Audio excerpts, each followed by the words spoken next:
నా పేరు నర్సుబాయి, కోటకొండ, నారంపేట. నా బాధ ఎవరికి చెప్పుకోలేనంత బాధ. వేరే దగ్గర చూపెట్టుకున్నా తగ్గలేదు.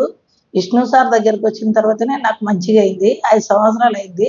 ఇక్కడనే వాడుతున్నా. ఎంత మంచిగా అయిందంటే అంత మంచిగా అయింది. అమ్మకి నేను బ్రీతింగ్ ప్రాబ్లం బాగుండేది. ఎక్కడ చూపించినా కూడా కరెక్ట్ రిజల్ట్ అనేది అంతంత మాత్రంగానే వచ్చింది. అంటే టాబ్లెట్స్ తీసుకున్నంత వరకు బాగుంది. ఆ తర్వాత మళ్ళీ అదే ప్రాబ్లం అవడంతో నేను ఇంకా ఎక్కడ చూస్తే బాగుంటుందని సెర్చ్ చేస్తే మన శ్వాస హాస్పిటల్ గురించి నాకు మంచి రిజల్ట్ ఉందని చెప్పి తెలిసింది. ఆ తర్వాత ఇక్కడికి వచ్చిన తర్వాత మంచి రిజల్ట్ అండి. అమ్మకి నేను 5 ఇయర్స్ నుంచి రెగ్యులర్గా ఇక్కడనే చూపిస్తున్నా.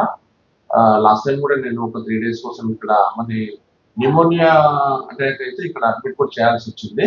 ఆ తర్వాత మళ్ళీ ఇమ్మటే 4-5 డేస్ లో మంచి రికవరీ అయిపోయింది. అసలు అంటే చాలా ప్రాబ్లం, బ్రీతింగ్ తీసుకోవడానికి కూడా చాలా ప్రాబ్లం వచ్చింది. ఇమ్మీడియట్ గా 3 డేస్ లోనే మళ్ళీ మంచి పొజిషన్ లో వచ్చేసారు. అద్భుతంగా ట్రీట్మెంట్ చేశారండి శ్వాస హాస్పిటల్లో. అమ్మకి నేను ఇక్కడ చూసినందుకు చాలా హ్యాపీగా ఫీల్ అవుతున్నా. డాక్టర్స్ కూడా చాలా బ్రహ్మాండంగా రిజల్ట్ ఇక్కడ చూస్తున్నారు. మంచి హాస్పిటల్ అండి. శ్వాస హాస్పిటల్ గురించి అంటే లెన్స్ గురించి, బ్రీతింగ్ ప్రాబ్లం గురించి మాత్రం ఎక్స్ట్రాడినరీ ట్రీట్మెంట్ అని చెప్పొచ్చు.